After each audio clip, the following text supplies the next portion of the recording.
اعوذ باللہ من الشیطان الرجیم بسم اللہ الرحمن الرحیم الحمد للہ والصلاة والسلام علی رسول اللہ وآلہ آل اللہ واللعنۃ الدائمۃ علی اعدائہم اعداء اللہ من یوم عداوتہم الی یوم لقاء اللہ عباد اللہ اوصیکم ونفسی بتقوی اللہ اتقوا اللہ فإن خیر الزاد التقوی۔ بندگان خدا، آپ سب کو اور اپنے نفس کو تقوی الہی کی وصیت کرتا ہوں، تقوی الہی کی نصیحت کرتا ہوں، تقوی الہی کی جانب دعوت دیتا ہوں اور تاکید کرتا ہوں کہ اپنی زندگی تقوی کے مطابق بسر کریں، تقوی کے زیر سایہ زندگی گزاریں اور تقوی کی بنیاد پر نظام زندگی قائم کریں۔ حق تعالی نے انسانی زندگی کے تحفظ کے لیے حفاظتی تدبیر مقرر کی ہے اور اسی کا عنوان قرآن کریم میں تقوی قرار دیا ہے۔ اس تدبیر کے اندر حیات انسانی محفوظ ہے، ہر خطرے سے، آفت سے اور ہر اس مشکل سے جو انسان کی زندگی کو دنیا یا آخرت میں پیش آ سکتی ہے۔ تقوی کے عوامل جو انسان کی زندگی میں باعث بنتے ہیں، انسان کی انفرادی زندگی میں، عائلی زندگی میں اور خصوصاً انسان کی اجتماعی اور انسان کی سماجی زندگی میں تقوی وجود میں آئے اور تقوی کی آغوش میں، محفوظ آغوش میں انسان پرورش پائے، ان عوامل میں قرآن کریم نے سورہ مبارکہ انعام آیا 153 میں ذکر کیا ہے، آیا 153 میں ذکر فرمایا ہے وَأَنَّ هَذَا صِرَاطِي مُسْتَقِيمًا فَاتَّبِعُوهُ وَلَا تَتَّبِعُوا السُّبُلَ فَتَفَرَّقَ بِكُمْ عَنْ سَبِيلِهِ ذَلِكُمْ وَصَّاكُمْ بِهِ لَعَلَّكُمْ تَتَّقُونَ۔ کچھ اوامر امور کا ذکر کر کے اس کے بعد یہ قانون عام اللہ تعالیٰ نے تقوی کے لیے ذکر فرمایا ہے، ان ھذا صراطی مستقیما فاتبعوہ۔ اس سے پہلی آیت کے اندر ہے وَلَا تَقْرَبُوا مَالَ الْيَتِيمِ إِلَّا بِالَّتِي هِيَ أَحْسَنُ حَتَّى يَبْلُغَ أَشُدَّهُ وَأَوْفُوا الْكَيْلَ وَالْمِيزَانَ بِالْقِسْطِ لَا نُكَلِّفُ نَفْسًا إِلَّا وُسْعَهَا وَإِذَا قُلْتُمْ فَاعْدِلُوا لَوْ كَانَ ذَا قُرْبَى بِعَهْدِ اللَّهِ أَوْفُوا ذَلِكُمْ وَصَّاكُمْ بِهِ لَعَلَّكُمْ تَذَكَّرُونَ۔ اور اس کے بعد یہ ارشاد ہے وَأَنَّ هَذَا صِرَاطِي مُسْتَقِيمًا۔ روزمرہ زندگی کے، سماجی زندگی کی رہنمائی اللہ تعالیٰ نے فرمائی ہے، یعنی تقوی کے اصلی موارد ذکر فرمائے ہیں جہاں پر انسان نے اپنے آپ کو تدبیر الہی کے اندر رکھنا ہے۔ ایک یہ ہے کہ وَلَا تَقْرَبُوا مَالَ الْيَتِيمِ، یوں نہیں کہ فقط انہی عوامل یا انہی اوامر کے اندر تقوی منحصر ہے، یہ ایک مثال کے طور پر ہیں یا مصداق کے طور پر ہیں کہ مال یتیم کے قریب مت جاؤ۔ قریب مت جاؤ کنایہ ہے، یعنی مال یتیم آپ استعمال نہ کرو، تصرف نہ کرو، غصب نہ کرو، کھاؤ نہ، اور اس کو مال یتیم کو یتیم کے مفاد سے ہٹ کر کسی اور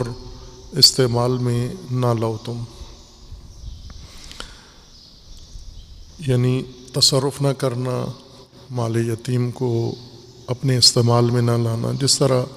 معمول ہے کہ عموماً لاوارث مال سمجھ کر اور اس کو آزاد مال سمجھ کر کے اس کا کوئی دیکھ بھال والا نہیں ہے، یتیم ہے، چھوٹا ہے، کوئی اس کو شعور نہیں ہے ابھی، حتیٰ شاید اس کو اپنے اموال کا علم بھی نہ ہو، تفصیل بھی معلوم نہ ہو، اور اسے یہ احساس بھی نہ ہو کہ آیا اس کے حق میں، اس کے مفاد میں یہ سب کچھ ہو رہا ہے یا اس کے ضرر میں یہ سب کچھ کیا جا رہا ہے۔ بعض اوقات مختلف بہانوں سے مال یتیم کو ہتھیا لیتے ہیں لوگ، اس پہ قبضہ کر لیتے ہیں، غصب کر لیتے ہیں۔ ممکن ہے زمین ہو اس کی، یتیم کا گھر ہو، یتیم کا اور کوئی مالیت رکھنے والی کوئی چیز جنس ہو اس کے پاس، جو اس کے باپ سے اسے وراثت میں ملی ہو، اور باپ کے مر جانے کے بعد اب وہ یتیم کا حق ہے۔ عموماً لاوارث سمجھ کر اور آسان لقمہ سمجھ کر اس سے لوگ ٹلتے نہیں ہیں، اور یہ کام زیادہ تر قریبی رشتہ دار ہی کرتے ہیں جن کا کسی حوالے سے یتیم کے ساتھ کوئی تعلق ہوتا ہے۔ باپ کے بھائی جو چچا ہوتے ہیں یتیم کے، عموماً ان کے معرض میں ہوتا ہے، ان کی جانب سے خطر ہوتا ہے۔ اگر ماں کی جانب سے اس کو کوئی مال بنتا ہے، حق اس کا، تو ماموں اس کے ہوتے ہیں، یا چچا زاد اس کے چچا کے بیٹے، تایا کے بیٹے، یہ ہوتے ہیں جو عموماً مال یتیم ان کی طرف سے معرض خطر میں ہوتا ہے۔ اور اکثر اوقات مال یتیم یا شعوری طور پر یا لاشعوری طور پر یہ تصرف میں لے آتے ہیں، لوگ اس کو غصب کر لیتے ہیں، کوئی پوچھنے والا نہیں ہوتا، اور بعض اوقات اس کو کوئی شرعی عنوان دے کر یہ کام کرتے ہیں کہ ہم چونکہ متولی ہیں یتیم کے، یا بڑے ہیں، یا رشتہ دار ہیں، بزرگ ہیں، ہم اس کی امانت سمجھ کر اپنے پاس رکھ رہے ہیں، اور اس کو خبر دیے بغیر ہی یہ زمین یا یہ جائیداد یا یہ مکان یا جو کچھ بھی ہوتا ہے اسے بعد میں اپنے نام یا اپنی اولاد کے نام کرا لیتے ہیں۔ یہ بھی قرآن کریم کا فرمان ہے کہ وَأَنَّ هَٰذَا صِرَاطِ مُسْتَقِيمًا، صراط مستقیم کا یہ ایک رکن ہے، یہ ایک اہم مرحلہ ہے۔ صراط مستقیم انسانی زندگی کے لیے ہدایت کا سیدھا راستہ جو اللہ تعالیٰ نے مقرر فرمایا ہے، جس کے اوپر تمام مومنین کو زندگی بسر کرنی ہے، وہ منشور زندگی کا جو اللہ نے مقرر فرمایا ہے۔ اس کی اہم شق یہ ہے کہ آپ اپنے مال کے علاوہ کسی اور کا مال ہتھیاؤ نہیں، تصرف نہیں کرو، غصب نہیں کرو، وہ اکل مال بالباطل ہے۔ قرآن کریم کی ہدایت کا ایک بڑا حصہ انہی مالی امور سے ہے، چونکہ ہدایت قرآن ہماری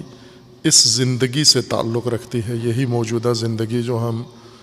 موجودہ نسل بسر کر رہی ہے اور سابقہ نسلیں بسر کر کے اگلے برزخی مرحلے میں چلے گئے ہیں۔ دین اسی مرحلے کے لیے، موت سے پہلے کے لیے ہے۔ جو ہی موت آتی ہے تو یہ میدان انسان سے سلب ہو جاتا ہے، چھن جاتا ہے، اب میدان عمل نہیں رہتا، دین پر انسان عمل پیرا نہیں ہو سکتا۔ اور عموماً دین کی تشریح بعض اوقات اس طرح سے کی جاتی ہے کہ دین کو اسی زندگی سے لا تعلق کر دیا جاتا ہے، جیسے سیکولرزم میں یہ حرکت انجام پاتی ہے کہ دین کا انسان کی دنیاوی زندگی سے، سماجی زندگی سے، اجتماعی زندگی سے، معیشتی زندگی سے، معاشرتی زندگی سے، مالی امور سے، کسب و کار و تجارت سے، اس سے دین کا کوئی تعلق نہیں ہوتا۔ یہ امور انسان حکومتی قوانین کے تحت گزارے یا جیسے لوگ دوسرے کر رہے ہیں اس طرح سے، یا تجارتی قوانین اپنے علیحدہ و ضوابط ہوتے ہیں۔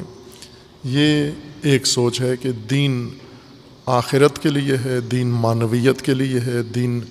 باطنی امور کے لیے ہے، ظاہری مادی مالی مسائل یہ دین کے زمرے میں نہیں ہے۔ اسی طرح کی ایک سوچ متدینین کے ذہن میں ہے، جس طرح کی یہ بے دین، سیکولر یعنی بے دین طبقہ جنہوں نے عملی زندگی سے دین چھوڑ دیا ہے، چونکہ ان کے نزدیک دین کا یہ میدان نہیں ہے انسان کی عملی اور معمول کی زندگی۔ ایک اور طبقہ ہے وہ دیندار ہے، مذہبی ہے، وہ بے دین نہیں ہے، دین کے احترام کرتے ہیں، دین پر پابندی سے عمل کرتے ہیں اور اپنے آپ کو دیندار کہلاتے ہیں، ان کا بھی یہی نظریہ ہے کہ دین اس دنیاوی زندگی کے لیے، سماجی اور مالی امور کے لیے نہیں ہے، بلکہ دین ثواب کے حصول کا ذریعہ ہے، اور ثواب اخروی توشہ ہے، دنیاوی توشہ نہیں ہے۔ ثواب سے آپ کو موت کے بعد سروکار ہوگا، لیکن مال سے اس دنیا میں آپ کا سروکار ہے۔ یہ زندگی ثواب سے نہیں گزرنی، یہ زندگی مال سے گزرنی ہے، دولت سے گزرنی ہے، ثروت کے ساتھ گزرنی ہے، وسائل زندگی ہو، کھانے پینے کے لیے ہو، رہنے کے لیے مسکن ہو، آپ کے پاس درآمد کا کوئی ذریعہ ہو، معاش کا کوئی ذریعہ ہو، تو یہ زندگی گزرے گی۔ اگر ایک انسان اس زندگی میں فقط ثواب کے حصول کے لیے لگا رہے اور ثواب آور اعمال کا پابند ہو، لیکن جو زندگی روزمرہ زندگی کے لوازمات ہیں انہیں اگر چھوڑ دے تو اس کی زندگی رک جائے گی، وہ فقیر ہو جائے گا، مسکین ہو جائے گا، مفلس ہو جائے گا، محتاج ہو جائے گا، اور چہ بسا شاید زندہ بھی نہ رہ سکے اگر اس کے پاس یہ زندگی گزارنے کے لیے کوئی درآمد کا معقول انتظام نہیں ہے۔ لہٰذا دین کو فقط ثواب کے حصول کا ذریعہ سمجھتے ہیں، اور ثواب توشہ آخرت کہتے ہیں، توشہ دنیا نہیں ہے، اور وہ اس طرح سے دین کو زندگی سے لا تعلق کر دیتے ہیں یہ متدینین بھی، جنہیں علامہ اقبال اپنی اصطلاح میں خانقاہی کہتے ہیں، اور امام خمینی رحمۃ اللہ علیہ انہیں متحجر کہتے ہیں، یعنی ایسے لوگ جن کا دین فقط چند مسائل اور چند عبادات کے اندر منحصر ہے، اور پوری زندگی سے جو دین تعلق رکھتا ہے اس کے معتقد نہیں ہے، یعنی ان کا دین سماجی نہیں ہے، معیشت کے نظام پر مشتمل نہیں ہے، تجارت کے اصول نہیں بتاتا، سیاست، تعلیم، تعلم نہیں بتاتا، حکومت کا نظام اس کے پاس نہیں ہے، عدالتی نظام دین کے پاس نہیں ہے۔ اس قسم کے جو دین رکھتے ہیں انہیں متحجر کہا جاتا ہے، خانقاہی، یعنی جن کا دین منحصر ہے ذکر و فکر میں اور عبادات اور ثواب کے کاموں میں۔ لیکن قرآنی دین، اللہ کا دین، انسان کی اس زمینی زندگی کے لیے ہے، ہدایت قرآن اس زندگی کے لیے ہے، یہ موت سے پہلے کے لیے ہے، اور اسی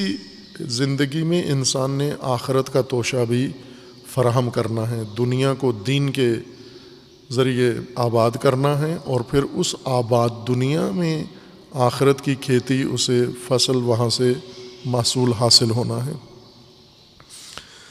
لہٰذا مالی تصرفات انسان کی زندگی کا ایک بہت بڑا جز ہے، حصہ ہے۔ ہر انسان فرد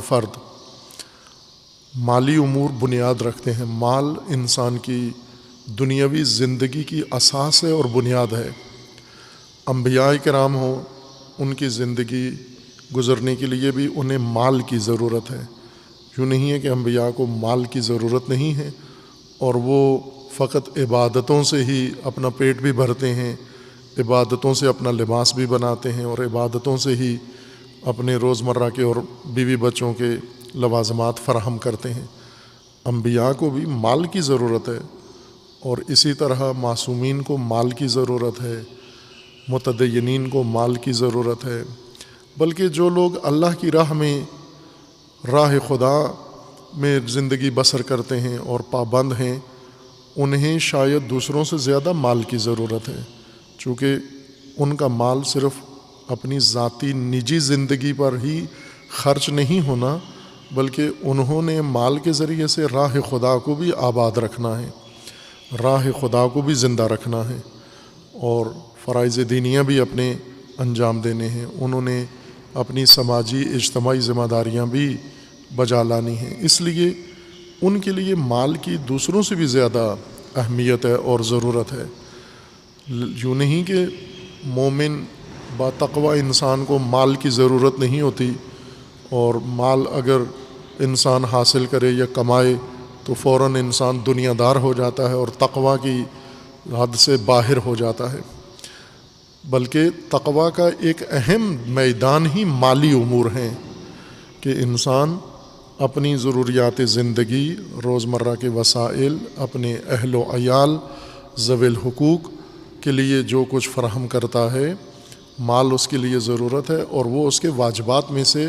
قرار دیا گیا ہے، اور یہیں پر تحفظ انسان کو چاہیے جہاں پر انسان پھسل سکتا ہے. جس طرح وہ حدیث امیر المومنین علیہ السلام کی بار بار تکراراً بیان کی ہے کہ مردوں کو خصوصاً امیر المومنین علیہ السلام کا دستور ہے، چونکہ عموماً میدان زندگی، اجتماعی سماجی میادین زندگی مردوں کے پاس ہیں، ان کے اختیار میں ہیں، عورتوں سے سلب نہیں کیے گئے، لیکن عملاً مرد ہی ہوتے ہیں جو اجتماعی سماجی اور مالی امور میں تگ و دو کرتے ہیں، یا ان کے اختیار میں ہوتا ہے مال. گھر کا سربراہ بھی ہوتے ہیں، اور مال و درآمد یا محنت و مشقت کے میدان بھی انہی کے لیے ہیں. اس لیے ان کو دستور ہے کہ دو چیزوں پہ مرد کبھی بھی اپنے آپ کو نہ آزمائے، اور دونوں میں اگر اس نے اپنے آپ کو آزمایا، کسی بھی سطح کا مرد ہو، عالم ہو، با تقویٰ ہو، ولی خدا ہو، کوئی بھی ہو، ان دو میدانوں میں پھسل سکتا ہے وہ، ایک عورت اور ایک مال، نامحرم عورت اور مال. اور آپ نے نہیں دیکھا ہوگا کہ کوئی مرد ان دو میدانوں میں اسے موقع ملا ہو اور اس کا پاؤں پھسل نہ گیا ہو، لغزش نہ آئی ہو، یعنی مال میں اس نے ناحق تصرف نہ کیا ہو، یا اگر نامحرم سامنے ہے تو اس کے اندر احساس نہ اٹھا ہو اور اس نے نگاہ نہ کی ہو. یہ نہیں ہو سکتا، چونکہ ان دونوں چیزوں کے اندر کشش ہے، مال اور عورت کے اندر، اور مرد میں ان دونوں کشش کی مقناطیسیت مرد کے اندر موجود ہے، مرد کے اندر رجحان دونوں کی طرف موجود ہے. عورت کے اندر مال کی طرف بھی ہے رجحان، عورت مرد سے اجتناب کر سکتی ہے، عورت اتنی مشکل میں نہیں ہوتی، مرد زیادہ معرض خطر میں ہوتا ہے. مثلا عورت کے لیے آسان ہے مردوں سے پرہیز کرنا، مردوں سے دور رہنا، مردوں سے اجتناب کر کے نگاہیں نیچی رکھنا، بات چیت نہ کرنا، کہ عموماً معاشرے میں نظر بھی ایسے آتا ہے کہ عورتیں زیادہ جرأت نہیں کرتی مردوں کے ساتھ بے تکلف ہونے کے لیے یا سامنا کرنے کے لیے، مگر یہ کہ بے حیا ہو جائیں، بالکل یہ حیا کا پردہ ٹوٹ جائے اور بے عفت ہو جائیں تو پھر وہ انداز اپنا لیتی ہیں لاؤبالی عورتیں. لیکن مرد ہر صورت میں اس کے اندر زیادہ شدت سے رجحان ہوتا ہے ان دونوں چیزوں کی طرف، اور یہیں پہ تحفظ کی بھی ضرورت ہوتی ہے. تقویٰ ان دو میدانوں میں دوسرے تمام امور سے زیادہ لازمی ہے، یعنی حفاظتی تدبیر کہاں انسان کو چاہیے. جیسے آج کل وبا ہے اور سارے انسان اس خطرے کی زد میں ہیں، تو یہاں تحفظ چاہیے انسان کو. تو تحفظ، چونکہ یہ وبا انسان کے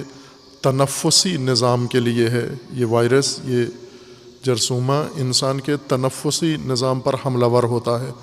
اور اسے معیوب بنا دیتا ہے، اس کا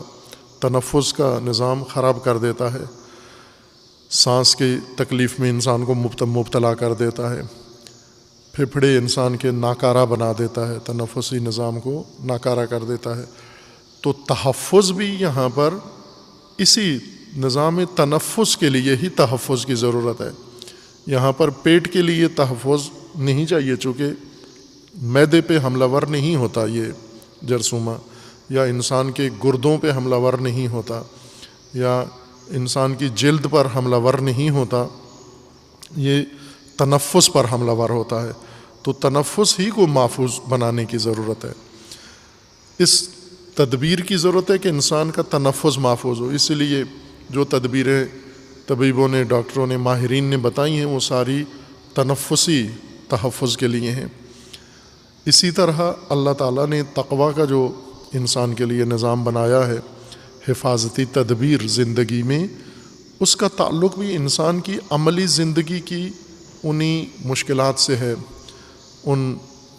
جگہوں سے ہے جہاں پر انسان پھسل جاتا ہے. اور زیادہ پھسلن مال میں ہوتی اور مالیات میں ہے. انسان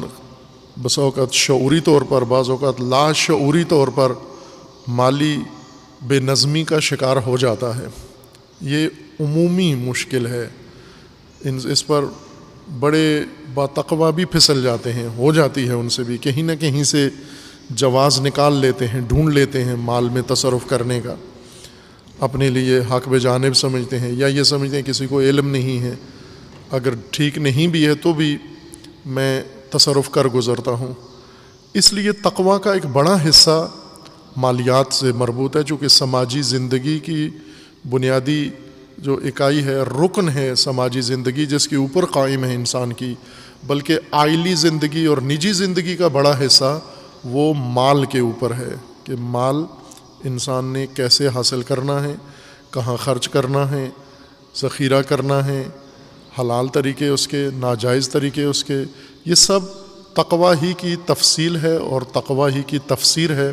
جو قرآن کریم میں حق تعالیٰ نے ذکر فرمائی ہے۔ اس کی ایک شک یہ ہے کہ مال یتیم، چونکہ مال تو تمہاری ضرورت ہے، مال ضرورت نہ بھی ہو تو بھی انسان کے لیے بہت پرکشش ہے، بلکہ ضرورت غیر جن کی ضرورتیں پوری ہیں مالی، ان کے اندر حرص ہے۔ مال ایک اور انسان کے اندر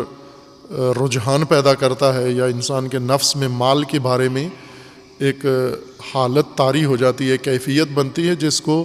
حرص کہتے ہیں عربی میں۔ حرص وہ خواہش، رجحان جو انسان کے قابو سے باہر ہو جائے، ظاہر ہو جائے، نمایاں ہو جائے اور باہر نظر آنا شروع ہو جائے، اس کیفیت کو حرص کہتے ہیں۔ عربی میں حرص اس اونٹنی کو کہتے ہیں جس کا دودھ اس کے تھنوں میں، دودھ دانی میں بھر جائے اور ٹپکنا شروع ہو جائے۔ بسا اوقات دودھ اس کا زیادہ ہوتا ہے، اچھی نسل کی ہے، دودھ دینے والی نسل کی ہے، یا دودھ اس کے بچے نے پیا نہیں ہے، یا مالک نے دودھ اس کا دوہا نہیں ہے، نکلا نہیں ہے دودھ، تو وہ دودھ اس کے تھنوں سے ٹپکنا شروع ہو جاتا ہے، بغیر دودھ نکالے، دودھ دوہے بغیر دودھ اس سے نکلنا شروع ہو جاتا ہے، یعنی اس کے خود اپنے قابو میں نہیں ہوتا کہ دودھ کو روک کے رکھ سکے۔ اس کو حرص کہتے ہیں۔ یہ خواہش مال کی انسان کے اندر اسی طرح بسا اوقات اتنی شدید ہو جاتی ہے کہ انسان کی نگاہوں سے یہ حرص نظر آ رہی ہوتی ہے۔ جیسے محاورہ ہے اردو زبان میں رال ٹپکنا۔ رال منہ کا پانی ہے جو وہ بعض اوقات انسان کے منہ میں معمولاً تو تھوک رہتا ہے، ضروری ہے، لیکن کبھی کبھار زیادہ پانی آ جاتا ہے۔ جب آپ دیکھتے ہو کوئی ایسی چیز، عموماً پسندیدہ چیز، کھٹی چیز یا ایسی چیز جو آپ کے دل کو بھاتی ہے، اگر وہ سامنے آ جائے تو فوراً منہ میں پانی وافر مقدار میں آ جاتا ہے، اسی کو رال کہتے ہیں۔ یہی رال در حقیقت خواہش کی ترجمان ہوتی ہے کہ انسان کے اندر خواہش ہے اور اس خواہش کے نتیجے میں ایک جسمانی کیفیت انسان کے اندر پیدا ہو گئی ہے کہ منہ سے پانی نکل آتا ہے انسان کے۔ یہ کیفیت انسان کے نفس کے اندر پیدا ہوتی ہے، حرص شدید مال کے بارے میں پیدا ہوتی ہے۔ ضرورت مند بھی مال کے پیچھے ہے، اور جس کی مالی ضرورتیں پوری ہیں وہ ضرورت مند سے بھی زیادہ مال کی طرف رجحان رکھتا ہے، چونکہ اس کے اندر حرص شدید پائی جاتی ہے مال کے حصول کے لیے۔ اس وجہ سے یہاں زیادہ لغزش ہے، یہاں زیادہ پھسلن ہے۔ اب جب مال کی طرف رجحان شدید ہے ہمارا سب کا بے حیثیت انسان، طبیعی طور پر ہے، اس میں کسی کے بارے میں یہ آپ نہ گمان کریں کہ فلاں آدمی بہت اچھا ہے، متدین ہے، پرہیزگار ہے، عالم ہے، اور اس کے اندر رجحان نہیں۔ رجحان ہوتا ہے، اگر بات تقویٰ ہے تو اس کا مطلب ہے اس نے اس رجحان کو قابو میں رکھا ہوا ہے، اس رجحان کے مطابق اپنے نفس کو بغاوت کرنے نہیں دیتا۔ نہ یہ کہ اس کے نفس کے اندر رجحان نہیں ہے، مال کا اس کے اندر بھی رجحان ہوتا ہے، اگر وہ مال کو ہاتھ نہیں لگاتا، ناجائز مال کو، اور مال کی حرص ظاہر نہیں کرتا، تو اس کا یہ مطلب نہیں کہ اس کے اندر مال کی خواہش نہیں ہے، تمنا نہیں ہے، یا اس کو ضرورت نہیں ہے، اس کو بھی ضرورت ہے۔ کوئی بھی بے نیاز اس طرح سے مال سے نہیں ہے، سب کو ضرورت ہے، بسا اوقات حرص میں بدل جاتی ہے یہ چیز۔ جب حرص میں بدل جائے پھر جائز و ناجائز سب انسان ایک کر دیتا ہے، اور ناجائز مال میں مال یتیم زیادہ خطرے میں ہوتا ہے، اور مال یتیم چونکہ لاوارث قسم کا ہوتا ہے، اس کا کوئی ایسا آگے رکاوٹ مانی انسان کو نظر نہیں آتی، محافظ اس مال کا نظر نہیں آتا، عموماً انسان کی نگاہیں اڑوس پڑوس کی یا قریبیوں کی نگاہیں اس مال کے اوپر لگ جاتی ہیں۔ اس لیے انسان کو پہلے حکم دیا گیا کہ وَلَا تَقْرَبُوا مَالَ الْيَتِيمِ إِلَّا بِالَّتِي هِيَ أَحْسَنُ حَتَّى يَبْلُغَ أَشُدَّهُ، کہ آپ مال یتیم کے قریب مت جاؤ۔ اگر مال یتیم میں تصرف کرنا پڑ رہا ہے تو صرف اس طریقے سے جو احسن ہے، جو اللہ کا حکم ہے، یعنی یتیم کی مصلحت میں، یتیم کی خاطر اور یتیم کے نفع میں اور یتیم کے حق میں اگر تصرف احسن کرنا پڑ رہا ہے تو وہ کر سکتے ہو، لیکن وہ بھی ہر آدمی نہیں کر سکتا، مجاز آدمی کر سکتا ہے، جو متولی ہے اس بات کا کہ یتیم کے مال کا متولی بن سکتا ہے، ولی بن سکتا ہے، اس کو حق ہے۔ ہر آدمی اٹھ کے باللتی ہے یا احسن تصرف اس کو بھی حق نہیں ہے، وہ احسن بھی نہیں کر سکتا، اس کے پاس شرعاً جواز ہونا چاہیے کہ یتیم کے نفع میں، مثلا یتیم کا کھیت ہے اسے آباد کرے اور اس کی درآمد اور محصول یتیم کے لیے محفوظ کر لے، یا یتیم کے بینک اکاؤنٹ میں ڈال دے، یا یتیم کے لیے مزید زمین خرید لے، اسی کے نام پر خرید لے، تجارت ہے اس کے مال سے تجارت کرے اور تجارت کا جتنا نفع ہے وہ سارا یتیم کے کھاتے میں درج کر دے، یا اس کی تجارت کو بڑھا دے، تاکہ کب تک؟ جب تک یہ حتی یبلغ اشدہ، جب تک یہ اپنے بلوغ کو، شعور کو، سوجھ بوجھ کو نہیں پہنچ جاتا۔ جب رشد و شعور کو پہنچ جاتا ہے، اپنے مالی امور خود سنبھال سکتا ہے اور دیکھ بھال کر سکتا ہے، نفع نقصان تشخیص دے سکتا ہے، سنجیدگی اس کے اندر آ گئی ہے، پھر خود یہ سب کچھ اس کے حوالے کر دیں، اس کے بلوغ تک، اس کی رشد تک آپ اس کے مال کی دیکھ بھال کریں۔ آپ یعنی جو متولی ہے شرعاً اس کے مال کا، وہ دیکھ بھال کر سکتا ہے، لیکن اس یتیم کے مال کو اپنے حق میں ذرا برابر بھی اسے تصرف نہیں کر سکتے، یا یتیم کی نیت سے کسی کار خیر میں بھی نہیں ڈال سکتے کہ میں یہ یتیم کا مال اللہ کی راہ میں خرچ کر رہا ہوں اور نیت یہ ہے کہ ثواب یتیم کو ملے، نہ، یہ نہیں کر سکتے آپ، یہ اجازت آپ کو نہیں ہے۔ یتیم کے نفع میں تصرف کر سکتے ہیں، چونکہ یہ ایک زیادہ اہم زندگی کا معاملہ ہے، روزمرہ زندگی کا۔ یتیم کا مال، اپنا مال، غیر کا مال، پڑوسی کا مال، ساتھی کا مال، پارٹنر کا مال، شریک کاروبار کا مال، یہ وہ مال ہیں جو ہمیشہ ہمارے معرض دسترس میں رہتے ہیں، ہمارے اختیار میں آ سکتے ہیں، یا بیت المال، دین کا مال، اللہ کی راہ کا مال، یہ بھی جن لوگوں کے اختیار میں ہے ان کے لیے اس کا بھی حکم یہی ہے کہ لا تقربوا، ہر وہ مال جو آپ کے لیے جائز نہیں ہے اس کے قریب مت جاؤ، اس میں تصرف مت کرو۔ یہ سب بیان کرنے کے بعد اللہ تعالیٰ کا فرمان ہے کہ یہ میرا سیدھا راستہ ہے، درست راستہ، صحیح راستہ، نجات کا راستہ یہ ہے۔ اس کے بعد ہے آیت میں وَأَنَّ هَذَا صِرَاطِي مُسْتَقِيمًا فَاتَّبِعُوهُ، یہ صراط مستقیم ہے۔ ایک شک یہ بیان کی گئی ہے، اور دوسری شک ہے وَأَوْفُوا الْكَيْلَ وَالْمِيزَانَ بِالْقِسْطِ، دوسرا حکم جو سماجی زندگی کا ایک حصہ ہے، لین دین، کہ آپ ہر انسان کو یا روزانہ کی بنیاد پر اپنی زندگی کی ضروریات کی خاطر لین دین کرنا پڑتا ہے، کچھ ہمیں دوسروں کو دینا پڑتا ہے اور اس کے بدلے میں دوسروں سے کچھ لینا پڑتا ہے۔ مثلا آپ کسی کے پاس جاتے ہیں، اسے پیسہ دیتے ہیں، اس سے کپڑا لیتے ہیں، دوسرے انسان کے دکان کے پاس اندر جاتے ہیں، کسی کاروباری کے پاس اسے مال دیتے ہیں، اس سے کھانے کی چیزیں لیتے ہیں، تیسرے کے پاس جاتے ہیں، اس سے کوئی اور ضرورت اپنی لیتے ہیں۔ یعنی روزانہ کی انسان کی ضروریات میں انسان کو ناپ تول والی چیزوں کا لین دین کرنا پڑتا ہے۔ مثلا ہم اگر آج کے انسان کی معمولات دیکھیں تو اسے دودھ روزانہ خریدنا پڑتا ہے، چائے کا سامان روزانہ لینا پڑتا ہے، اسے کھانے کا سامان سبزی گوشت روزانہ لینا پڑتا ہے، آٹا اسے روزانہ لینا پڑتا ہے، باقی اگر بیمار ہو جائے دوائیں اسے لینا پڑتی ہیں، کرائے کا لیے سفر کرنا پڑتا ہے، گاڑیوں کا ٹیکسیوں کا کرایہ اسے دینا پڑتا ہے، بسوں کا ٹرینوں کا جہاز کا ٹکٹ لینا ہوتا ہے اسے کرایہ دینا پڑتا ہے، بجلی استعمال کرتا ہے گھر میں اسے بل دینا پڑتا ہے، پانی استعمال کرتا ہے اس کا بل دینا پڑتا ہے، گیس استعمال کرتا ہے۔ یہ آج کے انسان کی روزمرہ کی ضروریات ہیں، ان سے استفادہ کرتا ہے اور ان کے بدلے میں وہ جو حق بنتا ہے، جو قیمت ہے ان کی، وہ اسے روزانہ دینا پڑتی ہیں۔ یہ ہماری روزمرہ کی زندگی ہے۔ تقویٰ اسی کے اندر چاہیے، یہیں پہ تقویٰ چاہیے۔ بجلی کے استعمال میں، گیس کے استعمال میں، پانی کے استعمال میں، گاڑی کے کرائے میں، دکاندار کے ساتھ جا کر معاملہ کرنے میں، کوئی چیز یا بیچ رہے ہیں آپ یا خرید رہے ہیں آپ، یہیں پہ تقویٰ کی ضرورت ہے۔ حفاظتی تدبیر یہاں پہ چاہیے انسان کو، نہ کہ یہ یہاں پر آپ آزاد ہیں، یہاں پر آپ اپنا مفاد دیکھیں، یہاں پر آپ اپنا نفع دیکھیں، یہاں چالاکی سے کام لیں،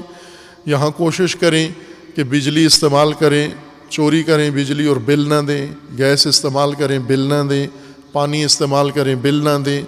چالاکی سے یہ کام نہ کریں۔ یہاں آپ نے یہ روزمرہ زندگی میں جو لیا ہے اس کا دینا پڑے گا آپ کو معاوضہ، اور ظاہر ہے ان ساری چیزوں کے لیے مال کی ضرورت ہے، یعنی اتنا مال ہو آپ کے پاس کہ یہ روزانہ کی جو ضروریات زندگی ہیں یہ آپ فراہم کر سکیں اور ان کا معاوضہ دے سکیں۔ یہاں بھی انسان خطرے میں آ جاتا ہے۔ خطرے میں یہ ہے کہ اس کی کوشش یہ ہوتی ہے کہ جب میں لے رہا ہوں تو جو میرا حق ہے اس سے زیادہ لے لوں، یا جتنا میں قیمت دے رہا ہوں، معاوضہ دے رہا ہوں، اس سے زیادہ مقدار مجھے مل جائے۔ اگر ایک چھٹانک ہی مل جائے زیادہ تو بھی انسان خوش ہوتا ہے کہ مجھے میرے حق سے زیادہ مل جائے، اور جب میں دے رہا ہوں تو جتنی قیمت کم ہو سکتی ہے اتنی دوں، جتنا میں زور ڈال سکتا ہوں، ہیر پھیر کر سکتا ہوں اور اصرار کر کے جتنا کم سے کم میں ادا کروں معاوضہ، اتنا میرے نفع میں۔ خوب یہ ہر آدمی کے اندر یہ خواہش ہے کہ جب آپ دے رہے ہیں کسی کو حق تو کوشش یہ ہے کہ یہ کم از کم ہو، اور جب آپ لے رہے ہیں تو کوشش یہ ہے کہ یہ زیادہ سے زیادہ ہو۔ یہ روزمرہ کی زندگی کا معمول ہے ہر فرد کا، عورت مرد کا۔ اسی میں تقویٰ کی ضرورت ہے۔ وَأَوْفُوا الْكَيْلَ وَالْمِيزَانَ بِالْقِسْطِ، تول کی چیزیں جن کا وزن ہے اور جن کو آپ نے ناپنا ہوتا ہے، جن کی مقدار مساحت جیسے کپڑا ہے یا دوسری چیزیں ہیں جنہیں آپ نے ناپ کے لینا ہوتا ہے۔ تول کے لیتے ہیں بعض چیزیں، ناپ کے لیتے ہیں، یا گن کے لیتے ہیں بعض چیزیں، یہ بھی ناپ تول کا ہی حصہ ہیں۔ خوب انہی کے اندر پھسل جاتا ہے انسان، انہی کے اندر اپنی حفاظت کی تدبیر کو انسان نظر انداز کر کے اور لغزش میں چلا جاتا ہے، یہیں پہ خطا مرتکب ہو جاتا ہے، یہیں سے زندگی خطرے میں ڈال دیتا ہے، اپنی اور اپنے خاندان کی زندگی، اس چھوٹی سی غلطی سے، اس حرص کی وجہ سے جو ناپ تول کی روزمرہ کی چیزوں کے اندر اسے انجام دینا پڑتی ہے۔ آپ دیکھیں اس سے کتنا نقصان ہوتا ہے۔ یہی ناپ تول میں کمی کی وجہ سے اپنے معاشرے کو دیکھ لیں ہم آج پاکستان کے اندر اس وقت، اور باقی دنیا ایسی ہی ہے جیسے ہمارا ملک ہے سماجی مسائل کے لحاظ سے، باقی سب بھی اسی طرح سے ہیں، باقی کوئی دودھ کے نہلائے ہوئے نہیں ہیں، وہ بھی مشابہ کام کرتے ہیں۔ آپ اڑوس پڑوس کے ملکوں میں جائیں یا مغربی ملکوں میں جائیں، انہی آلودگیوں میں وہ بھی مبتلا ہوتے ہیں۔ آپ دیکھ لیں کہ جب کوئی بھی انسان کسی بھی دکان پہ جاتا ہے تو اس کو دکاندار پہ کوئی بھروسہ نہیں ہوتا، چونکہ اسے معلوم ہے کہ یہ جھوٹی قسم بھی کھاتا ہے، جھوٹ بھی بولتا ہے، اور عموماً جا کر ہمیں قیمت کم کروانا پڑتی ہے، چونکہ یقین ہوتا ہے کہ یہ حد سے زیادہ مانگ رہا ہے، حق سے زیادہ مانگ رہا ہے، انصاف سے زیادہ مانگ رہا ہے، اور ایسے ہی ہوتا ہے۔ اس کے ساتھ اچھا خاصا مناظرہ مباحثہ کر کے پھر بعض اوقات قیمت آدھی ہو جاتی ہے یا آدھی سے بھی کم ہو جاتی ہے، تو اس کا مطلب ہے کہ وہ ناجائز مطالبہ کر رہا تھا. اگر کوئی سیدھا سادہ آدمی ہوتا, وہ اس کی بات پہ یقین کر لیتا, تو وہ تو لٹ گیا اس کے ہاتھوں جو قیمت وہ بتا رہا تھا. کہ فرض کریں اگر وہ 100 روپے کی چیز ہے تو 1000 مانگتا ہے اس سے, اگر وہ سیدھا سادہ آدمی ہو تو وہ تو 1000 دے کے آ جائے گا. وہ یہ سمجھے گا کہ شاید اتنی قیمت ہے جو مانگ رہا ہے. یہ ہر انسان کے اندر ہے کہ ہم دکانوں پہ جاتے ہیں تو ہمیں کوئی بھروسہ نہیں ہوتا کہ یہ دکاندار سچ بول رہے ہیں. اسی طرح دکانداروں کو بھی معلوم ہے کہ یہ گاہک خریدنے نہیں آیا بلکہ مجھے ٹھگنے آیا ہے. یہ دکانداروں کی نفسیات ہے. وہ یہ سمجھتے ہیں کہ ایک ٹھگ آیا ہے, یہ ابھی لے گا تو صحیح مجھ سے کوئی چیز, لیکن نہ کہ خریدے گا, میرا حق مجھے دے گا. اس کی کوشش یہ ہوگی کہ کسی نہ کسی طریقے سے مجھے ہیر پھیر کر کے شیشے میں اتار کے اور مجھ سے مفت میں چیز اٹھا کے لے جائے, یا حق سے کم مال. اور ایسا ہی ہوتا ہے کہ عموماً گاہک کی کوشش ہوتی ہے کہ دکاندار کو شیشے میں اتار دے, اور دکاندار کی کوشش ہوتی ہے گاہک کو کسی طرح پھانس لے. خوب یہی وہ میدان ہے جہاں پر انسان کو تقویٰ کی حفاظتی تدبیر کی ضرورت ہے. اور مالی معاملہ ہے, یہ بھی ناپ تول بھی مالی معاملہ ہے, اور اسی کے اندر انسان کو ضرورت ہے تقویٰ کی. یہ تقویٰ کے عملی زندگی کے میدان ہیں جہاں پر ہمیں تقویٰ لاگو کرنا ہے, نافذ کرنا ہے, اور زندگی میں بار بار کرنا ہے. جتنی دفعہ لین دین کرو گے ہر دفعہ ساتھ مثلا جتنی آپ گاہک آئے ہیں اتنا ہی تقویٰ بھی آیا ہے, میدان تقویٰ کا بھی ہے. اور جتنی چیزیں بک رہی ہیں آپ کی ساتھ اتنا تقویٰ کی آزمائش بھی ہو رہی ہے کہ آپ حفاظتی تدبیر استعمال کر رہے ہو یا نہیں. جیسے اگر آپ میدان جنگ میں ہوں اور دشمن کی طرف سے آپ پر گولیاں برسائی جا رہی ہوں, تو ہر گولی کے مقابلے میں آپ کو حفاظتی تدبیر کی ضرورت ہے. ہر گولی کے مقابلے میں آپ کو بچنا ہے. نہ یہ کہ ایک دو گولیاں پہلی ان سے ہم بچ جائیں توپ کے ٹینک کے گولے سے, اور بعد والی تو معمول ہے آتی رہیں, کوئی پرواہ نہیں ہے. ان میں سے کوئی گولی بھی کام تمام کر سکتی ہے آپ کا. اس لیے ہر وار سے بچنا ہے آپ کو. ہر قدم پر جہاں بھی مالی لین دین ہو, چھوٹا ہو یا بڑی سطح کا اور زیادہ مقدار کا ہو, وہیں پر انسان کو تقویٰ کی ضرورت ہے کہ لغزشیں یہیں پر ہیں. اس کے بعد ہی اللہ تعالیٰ نے فرمایا ہے وَلَا تَقْرَبُوا کے بعد فرمائے وَأَوْفُوا الْكَيْلَ وَالْمِيزَانَ بِالْقِسْطِ, اور ساتھ اس کے بعد فرمائے وَأَنَّ هَذَا صِرَاطِي مُسْتَقِيمًا, یہ سیدھا راستہ ہے میرا. اگر اللہ کی راہ پر زندگی گزارنی ہے تو صراط زندگی کا یہ ہے کہ ان امور میں آپ اللہ کے احکام کے مطابق, اللہ تعالیٰ کے دستورات کے مطابق اقدام کریں, فیصلے کریں اور لین دین کریں. یہی ناپ تول تقویٰ ہے. ہم نے تقویٰ علیحدہ سے ایک پریکٹس بنا لی ہے, ناپ تول علیحدہ سے تجارت بنا لی ہے. تقویٰ کے لیے چلا جاتا ہے مکہ زیارات پہ, اور تجارت کے لیے چلا جاتا ہے مارکیٹ میں. یوں نہیں ہے کہ تقویٰ کی پریکٹس کی جگہ کعبہ ہے اور تجارت کی پریکٹس کی جگہ دکان و مارکیٹ ہے. نہ, جہاں پر کام کاروبار ہے وہی تقویٰ کا میدان ہے. جہاں روزمرہ کی زندگی گزر رہی ہے وہیں تقویٰ کا میدان ہے. جہاں آپ کی عملی زندگی ہے وہیں پہ تقویٰ کا بھی ساتھ تعلق ہے اس کا. اسی جگہ تقویٰ کو ایک ایک شق اس کی آپ نے نافذ کرنی ہے اور عملی کرنی ہے. پھر اس کے بعد آگے تشریح ہے لا نکلف نفسا الا وسعها واذا قلتم فعدلوا. پھر آگے بات چیت میں ہے کہ جب گفتگو کرو تو بھی عدل کے ساتھ گفتگو کرو. اسی طرح بے مہار گفتگو نہ کرو. جو کہنا ہے تول کے پہلے دیکھو کہ اس میں عدل ہے, عدالت ہے, تعادل ہے یا نہیں ہے. اور وَلَوْ كَانَ ذَا قُرْبَى وَبِعَهْدِ اللَّهِ أَوْفُوا ذَلِكُمْ وَصَّاكُمْ بِهِ, اور عہد خدا کی وفا کرو, کہ انشاءاللہ ان کی بعد میں تشریح کی جائے گی. کہ اس کے بعد ہے وَأَنَّ هَذَا صِرَاطِي مُسْتَقِيمًا, یہ اللہ کا سیدھا راستہ ہے, اس کی پیروی کرو, اس کی اتباع کرو, اس کے مطابق عمل کرو, اور یہ تمہاری نجات کا ذریعہ ہے. کہ اللہ تعالیٰ انشاءاللہ ہم سب کو و تمام مومنین کو و تمام مسلمین کو اپنی زندگی میں, روزمرہ معاملات میں, روزمرہ امور میں مالی مسائل میں اور سماجی مسائل میں تقوی الہی اختیار کرنے کی توفیق عنایت فرمائے انشاءاللہ۔ اعوذ باللہ من الشیطان الرجیم، بسم اللہ الرحمن الرحیم، انا اعطیناک الکوثر فصل لربک وانحر ان شانئک ھو الابتر۔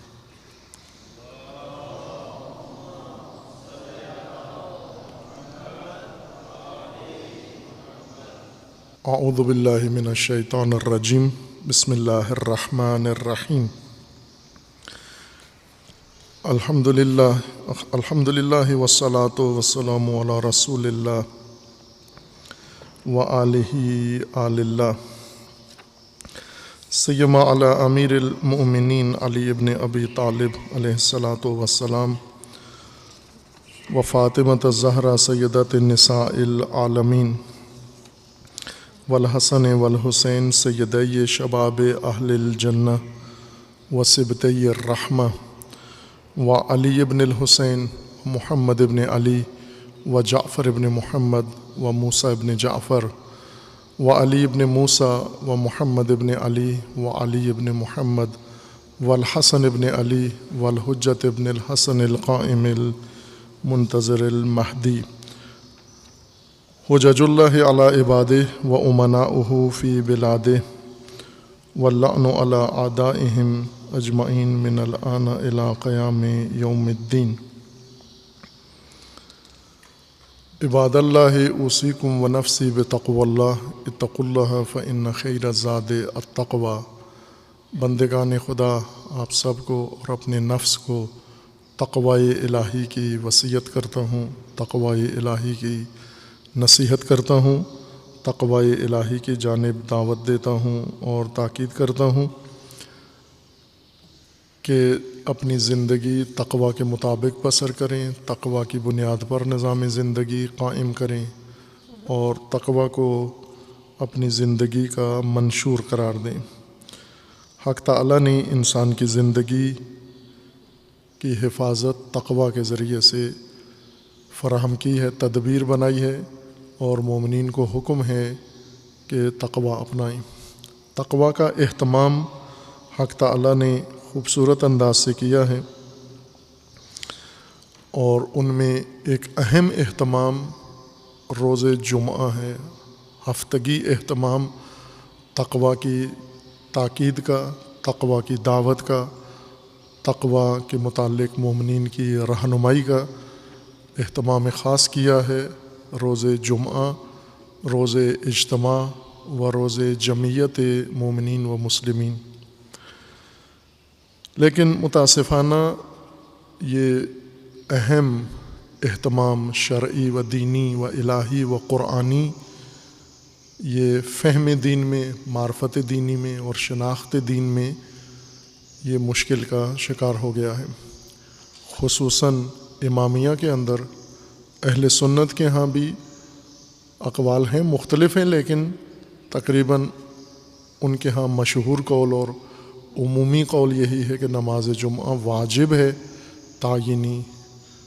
کہ نماز جمعہ ہی پڑھنا ہے، اور شرائط میں بھی ان کے ہاں تھوڑا فرق ہے شرائط جمعہ میں، کہ کسی وقت انشاءاللہ عرض کروں گا کہ اہل سنت کے مطابق نماز جمعہ کے انعقاد کی شرائط کیا ہیں اور ان کے ہاں جمعہ کے وجوب کا معیار کیا ہے۔ ملتی جلتی ہیں، بہت سارا اشتراک ہے، جس طرح سے شرائط امامیہ میں ہیں اسی طرح کی مشابہ اہل سنت کے اندر بھی ہیں، کچھ میں فرق ہے۔ لیکن فقہ شیعہ میں یہ شبہہ پیش آیا ہے کہ نماز جمعہ واجب تعینی نہیں ہے، واجب تخییری ہے۔ مشہور فقہاء کا فتویٰ یہ ہے، یعنی اکثر فقہاء شیعہ ان کا یہ فتویٰ ہے، قدیم و جدید سب کا، کہ نماز جمعہ واجب تخییری ہے۔ بعض کا یہ فتویٰ ہے کہ نماز جمعہ واجب تعینی ہے، اور بعض کا یہ فتویٰ ہے کہ نماز جمعہ واجب ہی نہیں ہے، نہ واجب تعینی ہے اور نہ واجب تخییری ہے، بلکہ وہ اس کو جائز سمجھتے ہیں۔ اور ایک فتویٰ یہ ہے علماء کا، فقہاء کا، کہ نماز جمعہ غیبت کبریٰ کے زمانے میں نہ جائز ہے، نہ مستحب ہے، نہ واجب ہے، نہ تخییری و نہ تعینی، بلکہ حرام ہے۔ نماز جمعہ اگر کوئی قائم کرے تو اس نے گویا نعوذ باللہ گناہ کیا ہے کوئی نماز جمعہ قائم کر کے۔ اس طرح کا افراطی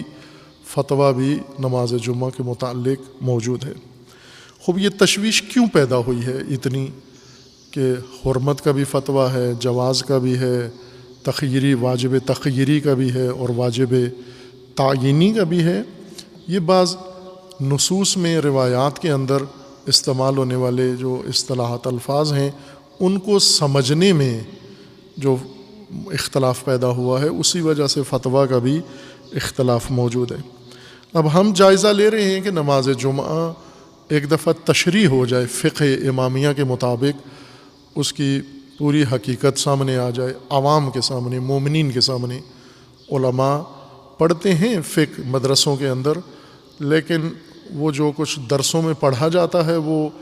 ایک تو خود ان کی عملی زندگی میں معرض نمائش میں نہیں آتا، یعنی جمعہ کے متعلق جو بحث ہوتی ہے وہ عملاً میدان میں عملی شکل اختیار نہیں کرتی، فقط درس و بحث کی حد تک رہتی ہے۔ لے دے کر کے وہیں کتاب بند کر کے استاد پڑھا کے طالب علم پڑھ کے دونوں کتاب بند کر دیتے ہیں اور دونوں نماز جمعہ میں عملاً حاضر نہیں ہوتے، چونکہ واجب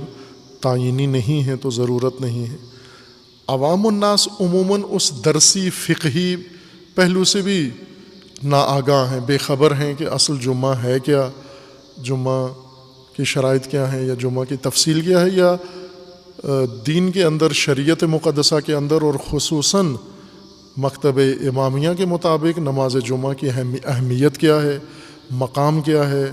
اس کا اور اہتمام کتنا ہے، یہ عموماً عوام نہیں آگاہ ہوتے۔ تو ایک دفعہ ہم اس کو پورا نماز جمعہ کے متعلق جو کچھ علماء امامیہ نے ذکر کیا اس کو عوام کے سامنے بیان کر دیتے ہیں، پھر خود اندازہ لگا لیں گے کہ ائمہ اہل بیت علیہم السلام نے نماز جمعہ اور روز جمعہ کے متعلق کیا بیان فرمایا ہے۔ اس کے لیے چونکہ اس وقت رائج فقی درسی کتاب اور فتویٰ کے لیے جو منبع ہے، جس کتاب کو پڑھ کر ایک دو صدیوں سے ہمارے علماء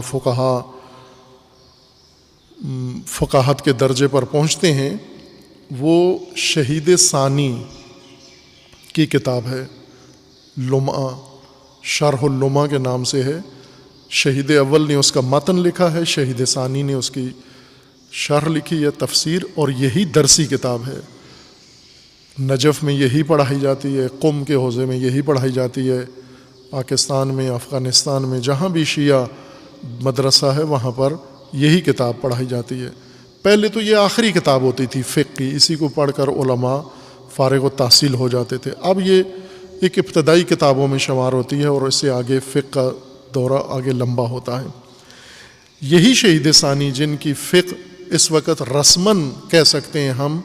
کہ فقہ شیعہ شہید ثانی کی تفسیر و تشریح کے مطابق تدوین ہوئی ہے، یا نصاب جس طرح آپ کے اسکولوں کا نصاب ہے تو بورڈ نے بنایا، پنجاب بورڈ نے پنجاب کے لیے، سندھ بورڈ نے سندھ کے لیے، اور خیبر پختونخوا بورڈ نے وہاں کے لیے، اس طرح بلوچستان بورڈ نے وہاں کے لیے۔ اسی طرح سمجھیں کہ بورڈ ہیں، شہید ثانی کی حیثیت شیعہ کے اندر تعلیمی بورڈ کی حیثیت ہے کہ شہید ثانی فقہ میں ایک بورڈ ہیں آپ کے لیے، شیعہ کے لیے، اور انہی کے تدوین کردہ فقہ شیعہ کو تدریس کی جاتی ہے۔ انہوں نے سب سے بہتر نماز جمعہ کے متعلق باقی تمام علماء فقہا کی نسبت احسن طریقے سے اور جامع طریقے سے بحث کی ہے، ایک تو فقہی کتابوں کے اندر، اور دوسرا علیحدہ سے نماز جمعہ کے متعلق 3 کتابیں جداگانہ مستقل نماز جمعہ کے عنوان سے تالیف کی ہیں، جن میں سے ایک کتاب ہے ان کی خصائص یوم الجمعہ کے اشارہ کیا تھا۔ دراصل ایک اہل سنت علامہ کی کتاب ہے جلال الدین سیوطی کی خصائص یوم الجمعہ، جس میں انہوں نے 100 خصوصیتیں ذکر کی ہیں۔ شہید ثانی نے ان میں سے 40 انتخاب کر کے یہاں پر اپنی کتاب میں ذکر کی ہیں۔ ابھی ہم شہید ثانی کے اس تلخیص کو پڑھ رہے ہیں۔ شہید ثانی نے اس میں ائمہ اطہار علیہ السلام کی روایات سے وہی خصائص بیان کی ہیں جو جلال الدین سیوطی نے اپنی روایات اہل سنت یا سند اہل سنت کے ساتھ بیان کی ہیں۔ ان میں ہم اس خصوصیت پہ پہنچے تھے، ظاہراً 11ویں خصوصیت ہم نے پڑھنی تھی، اور بیچ میں پھر یہ ماہ مبارک آ گیا اور وبا کی وجہ سے کچھ تھوڑے ہم نے اپنا شیڈول بدلا تھا۔ الحادیۃ عشرہ، 11ویں خصوصیت روز جمعہ کی، کہ پہلے روز جمعہ ہمیں پتہ چل جائے یوم الجمعہ اللہ کے نزدیک کیا مقام رکھتا ہے، اور اللہ نے مومنین کے لیے روز جمعہ کو کیا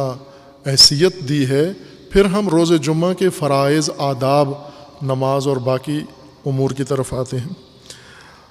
الخطبۃ قبلہا، 11ویں خصوصیت نماز جمعہ کی یہ ہے کہ نماز سے پہلے خطبہ ہونا چاہیے۔ یہ جز ہے نماز جمعہ کا خطبہ، اور حصہ ہے جو خطبہ نہیں سنتا نماز میں پہنچتا ہے، چونکہ کچھ مومنین ہیں جنہوں نے بہت شارٹ کلپ دین کے بنائے ہوئے ہیں، جو نماز 2 رکعت جمعے کی پڑھتے ہیں، خطبہ نہیں سنتے۔ یہ نماز جمعہ نہیں ہے، یہ کلپ ہے نماز جمعہ کا، اور آپ کو اس کا اجر بھی کلپ کی صورت میں ہی ملے گا۔ آپ کو جس طرح ہوتا ہے نا کہ آپ کو انعام کے طور پر کوئی تصویر بھیج دی جاتی ہے کہ یہ تصویر آپ کا گفٹ ہے، اسی طرح جنت کی تصویریں آپ کو بھیج دی جائیں گی، سینڈ کر دیں گے کہ یہ آپ کا اجر ہے ان 2 رکعت کا جو خطبے کے بغیر پڑھی تھی۔ خطبہ شروع سے، نماز جمعہ شروع ہوتی ہے پہلے خطبے کے آغاز سے، اور 2 رکعت کے آخری سلام پر جا کر ختم ہوتی ہے۔ اس بیچ میں سب نماز جمعہ ہی جاری ہے۔ یہ دونوں خطبے 2 رکعت کی حیثیت رکھتے ہیں۔ الخطبۃ قبلہا، نماز سے پہلے خطبہ ہے، 2 خطبے ہیں۔ والانصات لہا، اور خطبے کے اندر خاموشی بھی شرط ہے۔ ایک تو خطیب خطبہ دے تو نمازی کیا کریں؟ نمازی خاموشی کے ساتھ خطبہ سنیں۔ خاموشی ایک واجب ہے اور استماع سننا دوسرا واجب ہے، کہ خطبے کو سننا ہے، باقاعدہ سماعت کرنی ہے اور خاموش بھی رہنا ہے، گفتگو نہیں کرنی۔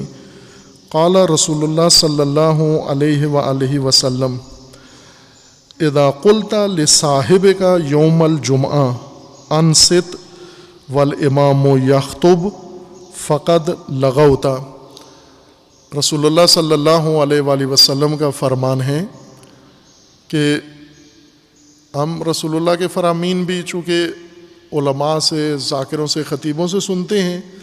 تو جس طرح ان کی باتیں صرف سننے کی حد تک ہوتی ہیں اور لطف اندوز ہونے کی حد تک، رسول اللہ کے اقوال بھی اسی طرح لیتے ہیں کہ یہ بھی سننے کے لیے اور لطف اندوز ہونے کے لیے ہیں۔ نہ آیات اور احادیث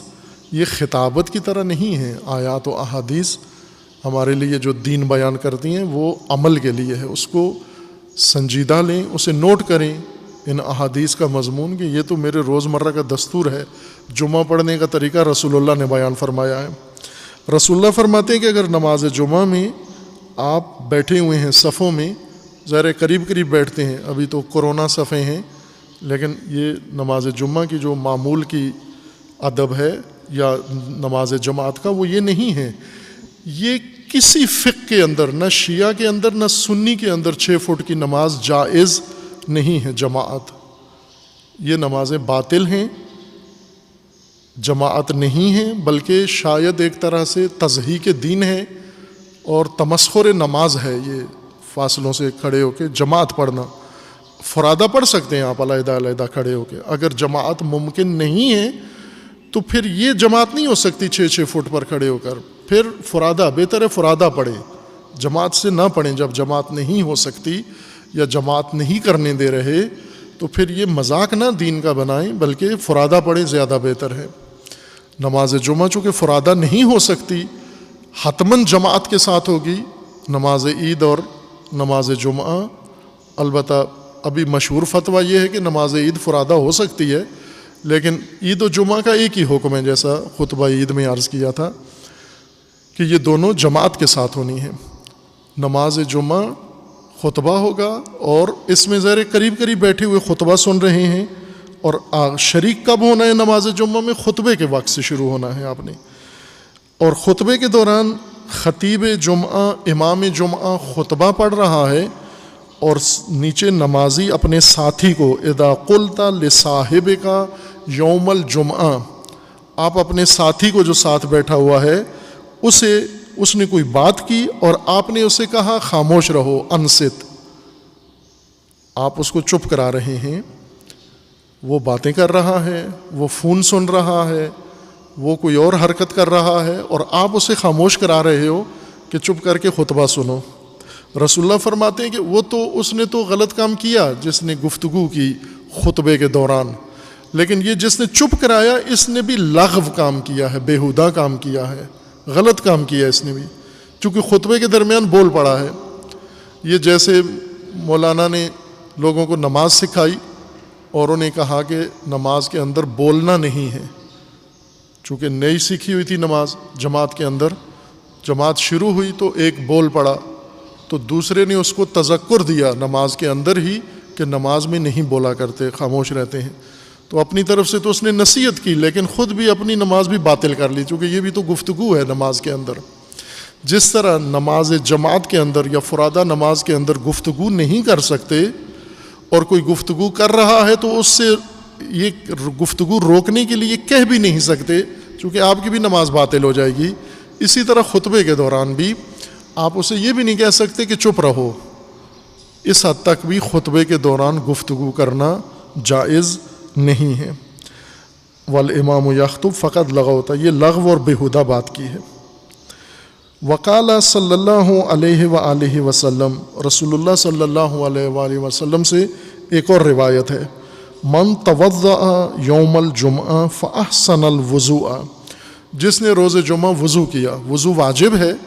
غسل جمعہ کریں یا نہ کریں تو بہتر ہے، بہت تاکید ہے نماز جمعہ، ظہر جمعہ سے پہلے غسل کریں جمعہ کا، لیکن وضو علیحدہ سے کرنا ہوگا، یہ غسل کافی نہیں ہے، اگرچہ بعض فقہا کا فتویٰ ہے کہ غسل جمعہ کافی ہے، وضو کی ضرورت نہیں ہے، جیسے غسل جنابت کے ساتھ وضو ضروری نہیں ہے بلکہ جائز نہیں ہے، غسل جمعہ کے بعد بھی وضو ضروری نہیں ہے، یہ بعض فقہا کا فتویٰ ہے، لیکن مشہور یہی کہتے ہیں فقہا، اکثر فقہا، کہ غسل جمعہ مستحب ہے، غسل جمعہ کے بعد یا غسل جمعہ سے پہلے آپ کو وضو بھی کرنا ہوگا، وضو واجب ہے۔ رسول اللہ صلی اللہ علیہ وآلہ وسلم فرماتے ہیں من توضأ یوم الجمعہ فاحسن الوضوء، جس نے روز جمعہ وضو کیا اور صحیح وضو کیا، ثم اتى الجمعہ فاستمع وانصت، اور پھر نماز جمعہ میں آیا وضو کر کے اور خطبے میں شامل ہوا اور خاموش رہا اور سنا بھی خطبہ، دونوں کام کیے، انصات چپ رہنا، خاموش رہنا، اور استماع توجہ سے سننا۔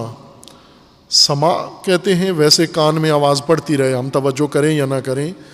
استماع یعنی توجہ سے دھیان سے سننا بھی کہ خطبہ کیا پیش کیا جا رہا ہے۔ اگر انسان نے وضو کیا، جمعہ میں آیا، خطبہ سنا، خاموش رہا، غفر لہ ما بینہ و بین الجمعہ، تو انسان اگلے جمعے تک انسان کی مغفرت ہو جاتی ہے۔ اللہ تعالیٰ اسی ایک ادب کی وجہ سے، چونکہ یہ بہت بڑا ادب ہے، یہ مہذب انسان ہے کہ جو خطبہ جمعہ کے اندر خاموشی سے بیٹھا ہوا سن رہا ہے، باتیں نہیں کر رہا، باتیں کرنا بے ادبی ہے، گستاخی ہے، اللہ کی بارگاہ میں گستاخی ہے، چونکہ انسان عبادت کے لیے بیٹھا ہے۔ فون نہ ہو، گھنٹی نہ بجے، فون اٹینڈ نہ کرو، میسج نہ کرو، دائیں بائیں گفتگو نہ کرو، ادھر ادھر دھیان نہ دو، پوری توجہ خطبے کے۔ اگر یہ کام خطیب شروع کر دے، کہ بعض کرتے ہیں، ابھی تو باقاعدہ نماز جماعت میں خطیب فون نکال کے میسج پڑھتا بھی ہے، میسج کرتا بھی ہے، اور پورا کاروائی موبائل کی نماز میں جاری رکھتے ہیں۔ بعض تصویریں نیٹ کے اندر نشر ہیں کہ جماعت کے اندر ہی لگے ہوئے ہیں فون اٹینڈ کرنے میں، نہ، درست نہیں ہے، نماز باطل ختم ہو جاتی ہے اس سے۔ خطبے کے اندر یہ تاکید ہے کہ خطبہ جمعہ توجہ سے، ایک تو خطبہ شروع ہونے سے ہی حاضر ہو، دوسرا خطبہ کے اندر توجہ سے سنو، دھیان رکھو اور استماع کرو۔ اگر یہ کام کیا تو اس جمعہ سے لے کر اگلے جمعہ تک اللہ تعالیٰ نے ہر لغزش آپ کی معاف کر دی ہے، جو خطا کرو گے وہ خدا نے معاف کر دی ہے۔ وَزِيَادَةَ ثَلَاثَةِ ایام، بلکہ نہ صرف 7 دن کی نہیں، 10 دن کی، یہ 7 دنوں کے اندر جمعہ سے اگلے جمعہ تک اللہ نے جو مغفرت کی ہے، جمعہ سے جمعہ تک 7 دن بنتے ہیں، 3 دن اضافہ بھی مغفرت ہو جاتی ہے، یعنی 7 دنوں میں 10 دن کے برابر انسان کی مغفرت ہو جاتی ہے اگر یہ ادب کا خیال رکھے کہ خطبہ سنیں اور خطبہ کے اندر خاموش رہے۔ وقال صلی اللہ علیہ وآلہ وسلم، رسول اللہ صلی اللہ علیہ وآلہ وسلم سے یہ روایت ہے، من اغتسل یوم الجمعہ ومس من طیب امرأتہ ان کان لہا ولبس من صالح ثیابہ ثم لم یتخطى رقاب الناس ولم یلغ عند الموعظہ کان کفارۃ لما بینہما ومن لغا وتخطى رقاب الناس کان لہ ظہرا۔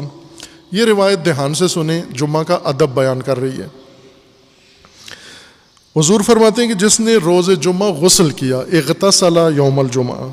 ایک کام یہ کیا اس نے غسل کیا، ومس من طیب امرأتہ، اور پھر اس نے عطر بھی لگایا، خوشبو بھی لگائی۔ یہاں پر ہے کہ بیوی کی خوشبو، بیوی کے جو اس کے پاس خوشبو ہے موجود، بیوی کی خوشبو سے جو چونکہ عورتیں رکھتی ہیں اپنی بناؤ سنگار کا سامان، تو اس میں سے مرد کیا استعمال کر سکتا ہے؟ خواتین کے سامان آرائش سے صرف خوشبو، باقی چوڑیاں بیوی کی نہیں پہننی، آپ نے انگوٹھیاں نہیں پہننی سونے کی، مرد کے لیے سونا جائز نہیں ہے، ریشم جائز نہیں ہے،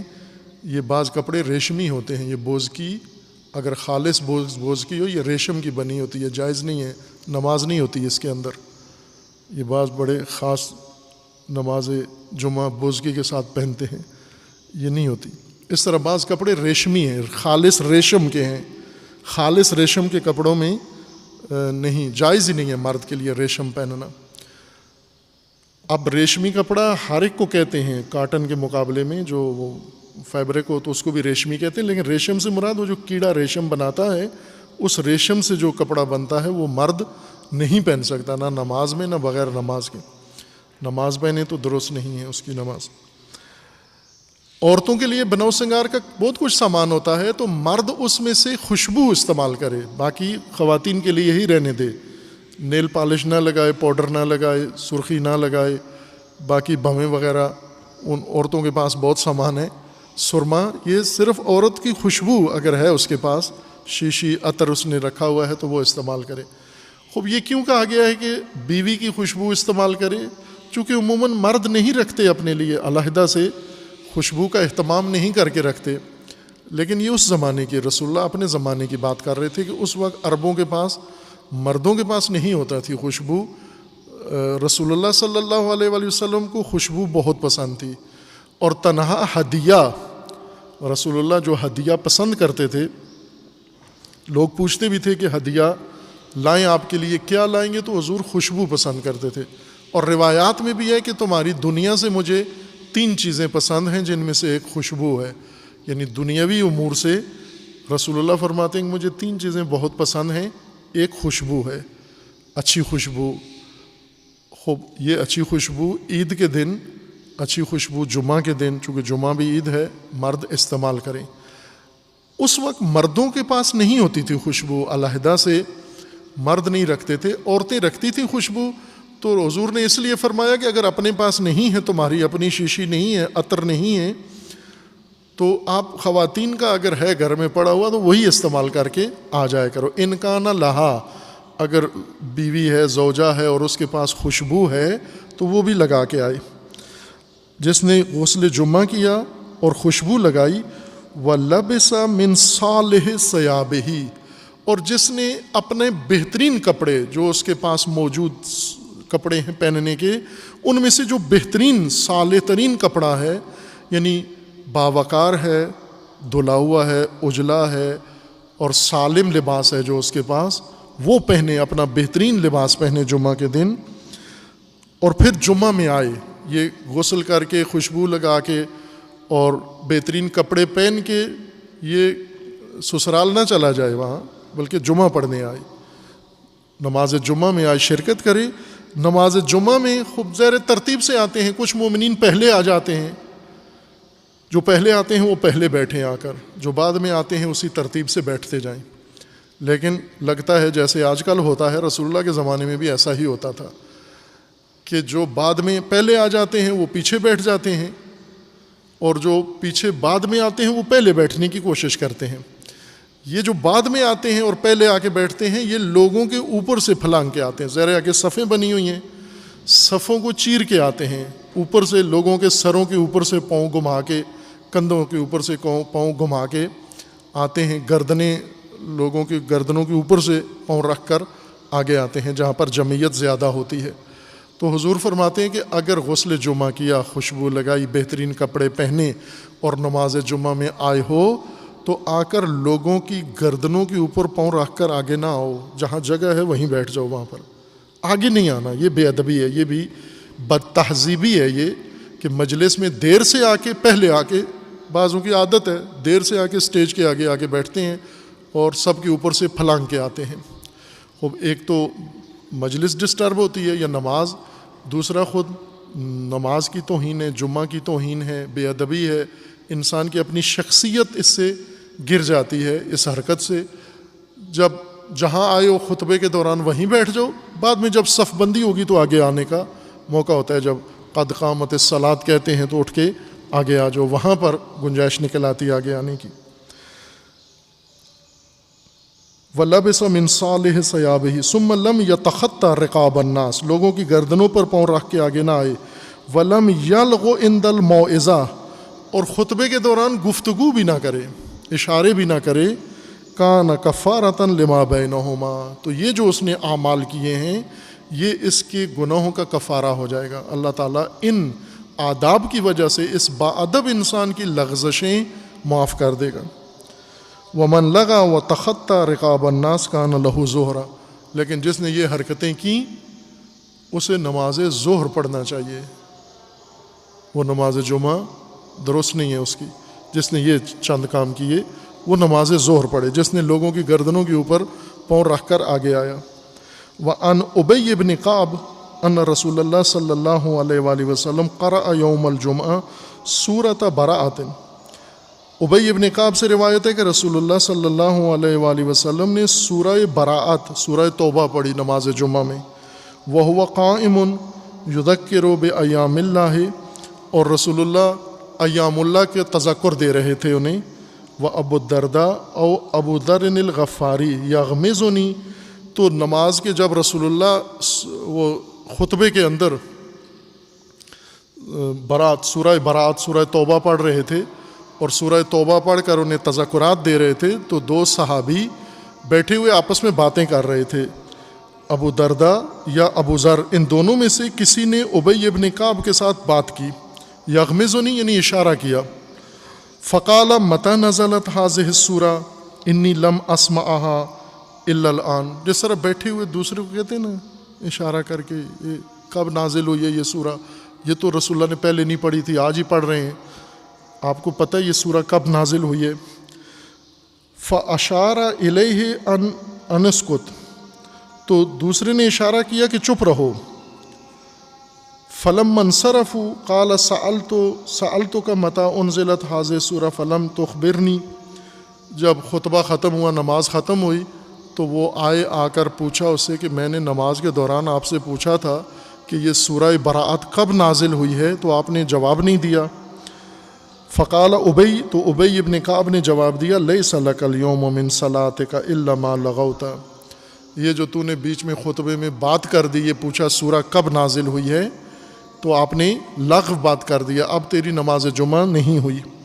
فذهب الى رسول اللہ صلی اللہ علیہ وآلہ وسلم، تو وہ صحابی یا ابو ذر یا ابو درداء، ان میں دونوں میں سے جو بھی تھے، یہ رسول اللہ کے پاس گئے اور کہا کہ ابی اس طرح کی بات کر رہے ہیں کہ ہم نے خطبے میں گفتگو کر دی ہے اور وہ کہہ رہے ہیں کہ آپ کی نماز ٹھیک نہیں ہے. فذکر لہ ذالک لہ، اور رسول اللہ کے سامنے وہ ماجرا بیان کر دیا. وَأَخْبَرَهُ بِالَّذِي قَالَ لَهُ اُبَيْ، اور جو کچھ ابی نے کہا تھا کہ تمہاری نماز اب نہیں ہے، باتیں کی ہیں تم نے آپس میں، تو آیا رسول اللہ سے پوچھا کہ یہ ٹھیک کہہ رہے ہیں ابی؟ فقال رسول اللہ صلی اللہ علیہ وآلہ وسلم صدق ابی، ٹھیک کہا اس نے کہ خطبے کے دوران جو بول پڑے ہو تو اب تمہاری نماز نہیں ہے. وقال علیہ السلام، رسول اللہ صلی اللہ علیہ وآلہ وسلم کا ہی فرمان ہے، من تکلم یوم الجمعہ والامام یخطب، جو بھی خطبے کے دوران گفتگو کرے جو شخص، فہو کالحمار، وہ گدے کی طرح ہے. یہی گدھا ہے جو قرآن نے کہا ہے مثل الذین حملوا التوراۃ ثم لم یحملوها. رسول اللہ نے فرمایا یہی وہ گدھا ہے. چونکہ گدھا بے شعور ہوتا ہے، نافہم ہوتا ہے، اسے نہیں پتہ کب بولنا ہے. اکثر آپ دیکھتے ہیں یہاں درس ہو رہا ہوتا ہے، مجلس خطبہ ہو رہا ہے، پیچھے یہ باڑے میں بٹیوں کا گدھا بول پڑتا ہے، چونکہ اسے نہیں پتہ کب بولنا ہے اور کب چپ رہنا ہے.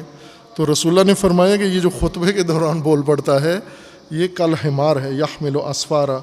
والذی یقول له انصت، اور یہ جس نے چپ کرایا اسے کہے چپ کر، اس کی بھی ختم نماز. اتنا بھی